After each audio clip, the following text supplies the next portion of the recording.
애들하고 같이 지내시니까 적적하진 않으시죠? 혼자 남으면 외롭고 쓸쓸하잖아요. 그래도 이제부터는 집이 북적거려서 좋을 거예요. 안 그래도 제가 사부인 혼자 되시고 나서 생각을 해봤는데 우리 아들 며느리 새 식구 들어갔잖아요. 여기에 우리 딸이랑 손주들까지 들어가면 딱 좋겠다는 생각이 들더라고요. 그래서 애들 데리고 짐 챙겨서 왔어요. 사부인도 갓난애기 보면 하루하루 적적하지 않고 애 보는 재미에 바깥서도 돌아가신 건 생각도 안 날 거예요.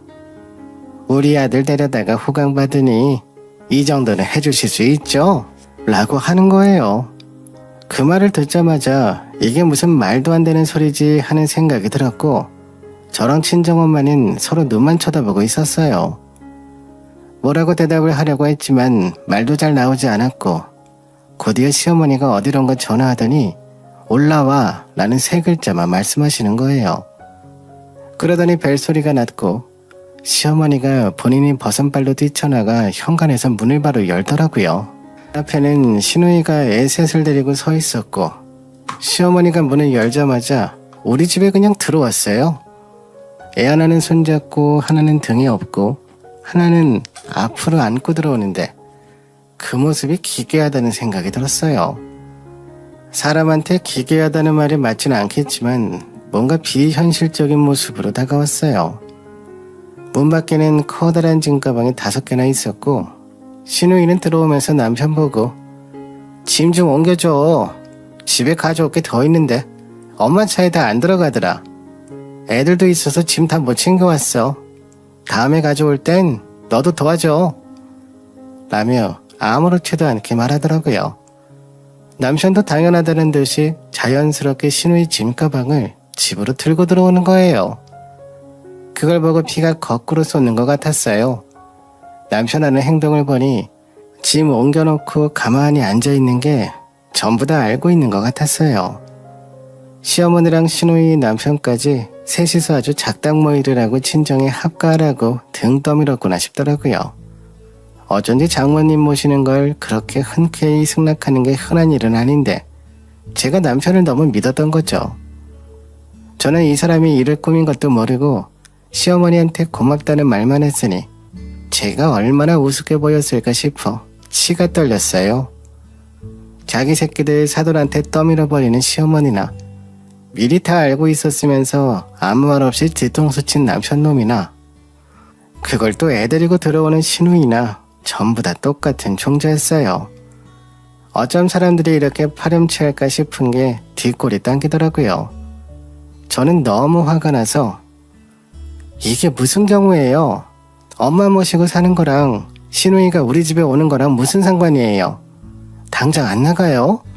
어디 우리 집에 발을 들여요? 어머님, 어떻게 합가하라고 해놓고 딸이며 손주들까지 싹 다 사돈한테 맡길 생각을 하세요? 형님도 그렇지. 어머님이 들어가란다고 사돈댁에 떡하니 애들 데리고 짐가방까지 들고 오세요? 다들 제정신이에요? 당신도 그래. 어쩜 이런 큰일은 남일 보듯 하고 나한테 말 한마디 없어. 이런 집구석이랑 엮인 내가 잘못이다. 라고 소리를 콱 질러버렸어요.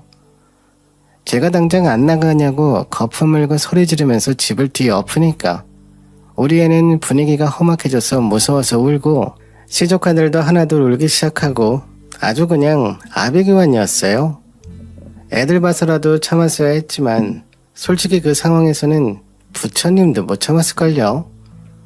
남편은 오히려 저한테 어디 어른한테 소리를 질러. 당신이 잘한 게 뭐가 있다고 큰 소리야. 시어머니한테 소리 지르는 게 말이 돼? 당신 그렇게 안 봤는데 완전 아나무인이구만. 라며 도끼 눈에 띄고 버럭버럭 하더라고요. 적반하장도 유분수지 어떻게 자기 가족보다 시댁부터 챙기는 건지, 그리고 친정엄마를 얼마나 우습게 봤으면 모르는 척하면서 시누이가 집에 들어오는 걸 방관하는 건지 정말 어이가 없었어요. 친정엄마는 충격을 받으셔서 아무 말도 못하고 멍하니 계셨어요. 저는 계속 시댁 식구들이 요주부동이라 경찰 불러서 주거 침입죄로 신고할 거니까 그렇게 아세요. 당장 안 나가요? 전부 나가세요. 라고 계속 소리를 질렀어요. 애들이 울든 말든 일단 시어머니며 시누이며 다 쫓아내는 게 우선이었어요. 그리고 남편하고도 단판을 지을 생각이었죠. 시어머니는 제가 신고한다고 소리를 지르니까 일단 나는 나가겠지만 우리 아들이 처가살이하며 고생하는 만큼 우리 딸하고 손주들도 잘 챙겨줘야 될 거야. 그러라고 내가 합가하라 한 건데 이제 와서 너랑 안 싸돈만 편하려고 해? 합가할 때 이 정도는 생각했어야 하는 거 아니냐? 사부인, 제 말이 틀려요? 아까부터 왜 말씀이 없으세요? 남의 집 귀한 자식 처가살이 시키고 본인 혼자 편하려고 하셨어요? 라며 선 넘는 발언을 계속하더라고요. 시누이는 애들이 울고불고 난리를 치는데도 가만히 있더라고요. 저는 그 모습을 보고 너무 짜증이 나서 시누이한테 애들 데리고 당장 나가라고 했어요. 시누이는 제 말을 듣더니 나 이제 갈 데 없어. 엄마가 여기서 살라고 했는데 빈 방도 많다며 애들 셋 데리고 가도 살기 좋을 거라고 했단 말이야. 나 갈 데 없으니까 올케가 알아서 해. 라며 방바닥에 그냥 앉아버리더라고요. 이건 정말 직접 두 눈으로 봐야 제 심정을 이해하실 거예요. 황금 같은 주말에 쉬어도 모자랄 판에 시댁 식구들하고 대판 싸우고 있으니 이게 무슨 상황인가 싶더라고요. 저는 이판사판이라는 생각에 정말 경찰에 신고했어요. 제가 경찰에 전화하니까 시어머니부터 시누이, 남편 모두 놀라는 눈치였어요. 하지만 그들 모두 자신들은 잘못 없다는 태도였고 경찰이 와도 요지부동이었어요. 저는 경찰한테 자초지정을 설명했고 허락도 없이 남의 집에 들어갔다며 쫓아내달라고 했어요. 경찰에 출동하자 시어머니며 시누이는 할 수 없이 집에서 나가더라고요.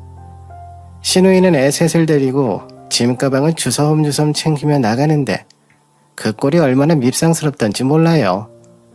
그 와중에 남편은 어차피 여기 살 텐데 뭐하러 짐까지 가지고 가?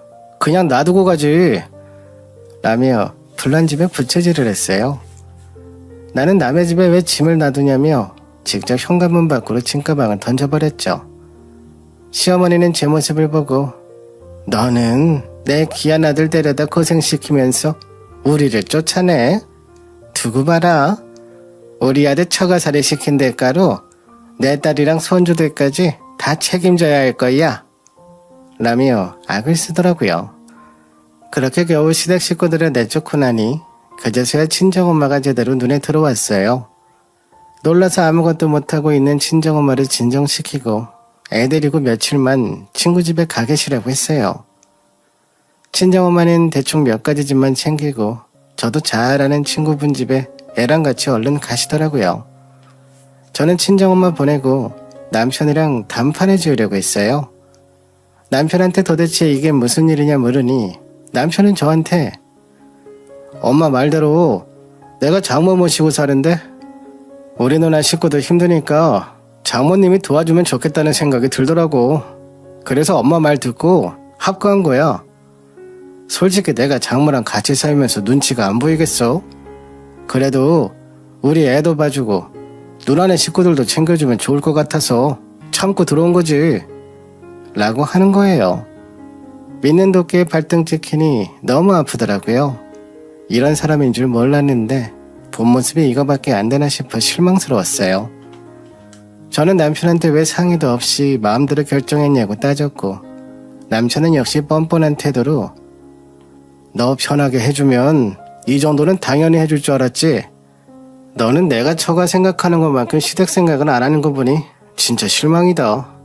며느리라면 시어머니가 시키는 대로 해야 되는 거 아니야. 고작 이거밖에 안 되는 줄 알았으면 너랑 결혼 안 하는 건데 내가 왜 너 같은 거랑 결혼했나 모르겠다. 라며 막말을 했어요. 저는 시누이 식구들을 절대 우리 집에 발도 못 붙일 거라 엄포했어요. 남편은 제 말을 귓등으로도 듣지 않았고 내가 애들 아빠고 이 집 사위잖아. 근데 우리 누나가 여길 왜 못 들어와? 어차피 방도 남는데 뭐. 누나 지금 오갈 데도 없고 돈도 못 벌어서 힘든데 불우이웃 돕는다 생각하고 좀 챙겨줘라 라며 방에 들어가 버렸어요. 저는 그날 하루 종일 생각에 생각을 거듭했고 뜬 눈으로 밤을 지새웠어요. 남편은 아무 일도 없었다는 듯이 출근하길래 저는 급히 연차 쓰고 시어머니한테 찾아갔어요. 그리고 친정엄마한테 다시 집에 와서 집 좀 잘 지켜달라고 했죠. 친정엄마가 애 데리고 오자마자 얼른 도어락 비밀번호부터 바꿨어요. 시댁에 가서 얘기 좀 하자니까 시어머니가 선뜻 문을 열어주더라고요. 근데 웬 낯선 남자가 있는 거예요. 신우이랑 애들은 어디 갔는지 안 보였지만 별로 물어보고 싶진 않았네요. 시어머니한테 옆에 계신 분은 누구냐고 하니 나랑 결혼할 사람이라고 하는 거예요. 이게 무슨 황당한 시츄에이션인지 시어머니는 도리어 저한테 당당하게 너 시아버지 될 뿐인데 얼른 인사 안 해? 돌아가신 그 무뚝뚝한 양반이랑 다르게 이 사람은 얼마나 자상한지 몰라. 우리는 정말 운명처럼 만났거든. 내가 택시 타고 왜 이렇게 외로운지 모르겠다고 하니 이 사람이 그때 나한테 좋은 드라이브 코스를 소개해주면서 이곳저곳 경치 좋은 곳을 구경시켜주는 거야. 어느 택시기사가 이렇게 해주니? 그러면서 택시비까지 안 받는 거 있지. 그때 내가 너무 감동받아서 따로 연락처를 받았는데 둘이 택시 타고 놀러 다니면서 정이 들어서 이제 결혼하려고 한다. 나보다 5살이나 어린 사람인데 얼마나 어른스러운지 몰라. 이 사람도 이혼하고 애들은 전처가 맡겼고 애들도 벌써 다 커서 나랑 둘이 오붓하게 살려고 라며 묻지도 않은 말에 술술하더라고요.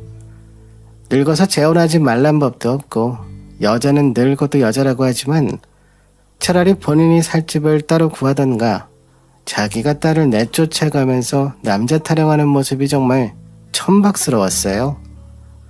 그 남자도 그렇지 그 정도 나이면 집 한 채 새로 구할 돈도 없나 싶더라고요. 저는 정말 어이가 없어서 암만 그래도 어떻게 남자 만난다고 딸하고 손주들을 사돈네로 보낼 생각을 하세요? 라며 소리를 꽥 질렀어요. 시어머니는 너는 버르장머리가 없어도 정도가 있지 시아버지 될 사람 앞에서 소리를 질러? 그럼 우리 둘이 사는데 딸내미랑 손주들이 떡하니 버티고 있으면 되겠냐? 나도 신혼생활은 즐겨야지. 이제 좀 웃으며 살 것 같은데 왜 네가 자꾸 나서서 초를 쳐? 라며 당당한 태도를 계속 유지하더라고요. 저는 그 어마어마한 논리에 할 말을 잃었어요. 그래서 그냥 머리로 생각하기 전에 몸이 반응하는 대로 일부러 그 재혼 상대며 이웃들이 다 들으라고 소리를 질렀어요. 나이 많은 사람도 재혼하고 신혼즐길 권리는 있죠. 근데 딸이랑 손주를 쫓아내고 심지어 사돈네에 가서 얹혀 살라고 하는 게 말이 돼요? 본인 편하자고 남을 힘들게 해요? 어떻게 재혼한다고 딸 버리고 손주를 버려요? 그 내 식구를 사돈이랑 며느리한테 떠맡기는 건 대체 어느 나라 법이에요? 라며 계속 큰 소리로 떠들었어요. 안 그래도 시어머니 사는 아파트는 연세 든 분이 많아서 제가 간 시간대에 집에 계시는 분이 많았거든요. 그걸 노리고 일부러 소리를 버럭버럭 질렀어요. 그리고 나서 남편한테 찾아가 시어머니 상황을 얘기해줬어요. 저는 이런데도 신우의 식구들을 받아줘야 되냐 말도 안 되는 일이라고 했어요. 하지만 남편은 처음에는 놀라더니만 그럴만하다고 자기 엄마가 불쌍하다면서 갑자기 저한테 하소연을 하는 거예요. 사실 우리 엄마가 결혼 전에 아이를 임신해서 신혼도 못 즐기고 평생 고생만 하셨거든. 이제라도 행복하셔야지 라면서 눈시울까지 붉히며 얘기하더라고요. 이 사람들이 저만 보면 왜 자꾸 쓸데없는 말을 하는 건지 저는 남편한테 지금 내 상황은 안 보여? 불쌍한 걸로 치면 내가 더 불쌍하지. 나는 신우 애들까지 떠맡게 됐는데 라며 쏘아붙였어요. 그리고 남편한테 어머님이 재혼을 하든 신혼을 즐기든 그건 내 알 바 아니고 신우이랑 시조카들은 절대 우리 집에 못 들어보낸다. 그것만 지켜달라고 했어요. 근데 이 인간이 갑자기 우리 전세금 뺀 돈을 신우이한테 준다고 하는 거예요. 어차피 묶어놓을 돈인데 누나 안 받아주면 누나가 지낼 곳을 마련해주면 되지 않겠냐고 하더라고요. 저는 남편이 친정에 완전히 눌러앉을 생각이구나 싶어 반대했어요. 나중에는 또 집을 얻어서 나가야 할 수도 있고 급하게 필요할 수도 있으니까요. 근데 남편이 그 자리에서 덜컥 계좌이체를 해버리더라고요. 그러면서 전세금 4억 중에 절반은 신우한테 주고 그 나머지 절반은 시어머니한테 보내버렸어요. 제가 그 모습을 보고 너 미쳤냐고 소리를 질렀죠. 그러자 남편은 내가 가장으로 여태 우리 식구 먹여 살렸는데 그 돈은 내가 좀 써도 되는 거 아니야? 우리 누나 지금 돈도 없고 일자리 구할 능력도 안 되는데 살 곳이라도 제대로 마련해줘야지. 그리고 엄마 재혼하는데 식은 제대로 올려드려야 될 거 아니야. 돈은 이런 데 쓰는 거야. 넌 왜 며느리 놀이할 생각은 안 해? 내가 장모 모시고 살면 너도 시댁에 이 정도는 해야 되는 거 아니야? 우리 엄마나 누나 좀 제발 잘 챙겨주라. 라며 효도까지 강요하더라고요. 그리고 남편은 앞으로 시어머니가 살다가 돌아가시면 그 집을 자기가 받기로 했다며 내가 너보다 돈을 더 잘 벌지 않냐. 앞으로 그 집까지 생기면 세놓고 우리 세 식구 편하게 살면 된다고 말도 안 되는 논리를 펼쳤어요. 앞으로 본인 앞으로 재산이 많아질 텐데 너 신우랑 시조카들 잘 봐달라는 거였어요. 그러면서 너는 일하니까 놀고 먹는 장모가 애 좀 봐주면 되잖아. 어차피 우리 애도 봐줘야 되는데 조카까지 덤으로 봐주면 장모도 좋은 일하고 나중에 우리 엄마한테 집 받으면 그대 편하게 모시면 되잖아. 라며 자꾸 속을 긁는 말만 하더라고요. 이렇게 앞뒤 안 받는 말을 어쩜 그렇게 청산유수처럼 하는지 어디 학원 가서 배워오는 건가 싶었어요. 저는 남편 하는 행동을 보고 뒤에서 돈 받기로 하고 우리 엄마 곤란하게 만들었구나 하는 생각이 들어 그 자리에서 바로 이혼을 선언했어요. 너 앞으로 내 남편 아니고 우리 엄마 사위 아니야. 너나 신우나 아무도 우리 집에 발 못 들일 줄 알아? 그리고 앞으로 돈이 많아질 거라고? 너 진짜 시어머니가 너한테 집 넘겨줄 것 같아? 그 잘난 재혼남한테 넘겨줄걸. 꿈 깨셔.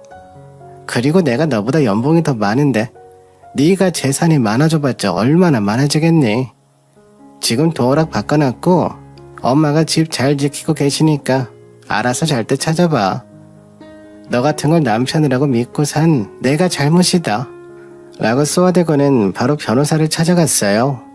저는 그날 바로 변호사랑 상의하고 갖고 있는 증거 탈탈 털어서 바로 이혼소장을 접수했어요. 남편이 집에 와서 문을 두드렸지만 저는 이미 남편 짐도 박스에 담아서 문 밖에 내놓은 상태였죠. 도어락 비밀번호로 바꿨는데 무슨 수로 들어오겠어요. 자꾸 문 두드리니 이웃에서 시끄럽다고 항의하더라고요. 그러니 남편은 깨갱하고 박스 주섬주섬 챙겨서 내려가는데 그 꼴이 얼마나 초라해 보이던지 연애할 때나 신혼 초에는 남편이 그렇게 듬직할 수가 없었는데 이제는 웬 볼품없는 아저씨가 있더라고요. 남편이나 시어머니가 잘못한 게 너무 확실해서 변호사가 수월하게 이길 거라 했는데 정말 소송도 금방 끝났어요. 양육권이나 친권이나 당연히 제가 가져왔고 전세금도 절반 찾아올 수 있었죠. 재산도 절반씩 나눠 가진 데다가 위자료까지 두둑하게 받아서 그나마 우라통 터지는 마음을 진정시킬 수 있었어요. 솔직히 그 돈으로 제 세월을 보상받을 수는 없고 최근 소용돌이 속에서 힘들었던 시간을 다 보상받긴 어려웠죠. 그래도 법적으로 보상받을 건 다 받았으니 그것만 해도 다행이라는 생각이었어요. 남편이랑은 이혼 후에 연락을 완전히 끊었어요. 처음에는 그래도 그간의 정이 있으니까 필요한 연락은 직접 했거든요. 근데 자꾸 다시 합치자, 나 너무 힘들다 어쩌고 저쩌고 나중에는 술 먹고 하소연까지 하길래 앞으로는 변호사 통해서 연락하라고 통보하고 싹 다 차단해버렸죠. 그러다 하루는 신우이한테 전화가 왔어요. 저는 안 받으려다가 그래도 뭔 일인가 싶어서 한번 받아봤거든요. 솔직히 근황이 궁금하기도 했고요. 전화를 받자마자 신우이가 갑자기 저한테 남편이랑 다시 합치면 안 되겠냐고 하는 거예요. 이 집안 사람들 특유의 뻔뻔하고 자기 할 말부터 하는 스타일은 여전했어요. 저는 무슨 소리냐, 우리 이혼한 지 꽤 된 거 모르냐, 지금 전 남편 번호까지 다 차단했는데 내가 왜 다시 합치냐고 어이없어서 한마디 했어요.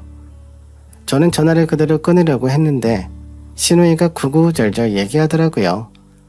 제가 시어머니한테 찾아가서 소리를 지른 뒤에 재혼 예정이었던 그 남자가 다시 생각해봐야겠다 하더니 결국 그대로 관계가 끝났다고 하더군요. 남편의 이혼 소송하면서 오갈 데 없지, 신우이 식구들도 당장 갈 데가 없고 집 구하기에는 돈도 부족해서 시어머니 집에 6명이 다 같이 살고 있다 하더라고요. 신우이는 저한테 우리 애들은 맨날 울고불고 난리지, 동생은 집에 제대로 들어오지도 않지, 생활비도 안 주니까 나랑 엄마랑 어떻게 하겠어, 동생은 대략 엄마 때문에 이혼당하고 돈도 뺏겼다면서 생활비는 바라지도 말라고 하더라고. 나는 애 셋이나 줄줄이나 몸도 안 좋아 일도 못하지. 그러니 파트타임 알바를 하고 있는 거야. 엄마는 급하게 일 닥치는 대로 해서 겨우 생활하고 있고, 우리 6명 살기에는 집이 많이 좁으니까 동생이라도 좀 나갔으면 해서 올케랑 다시 합쳤으면 하거든. 다시 생각할 수 없을까? 라며 정말 말도 안 되는 소리 만들어 놓더라고요. 저는 더 들을 가치도 없어서 앞으로 번호 다 차단할 거니까 다시는 연락하지 마라. 애들은 무슨 죄냐? 애들 잘 크게 좀 잘해주라고 한마디 하고는 끊어버렸어요. 지금까지 겪은 일 생각하면 자다가도 벌떡 일어날 정도예요.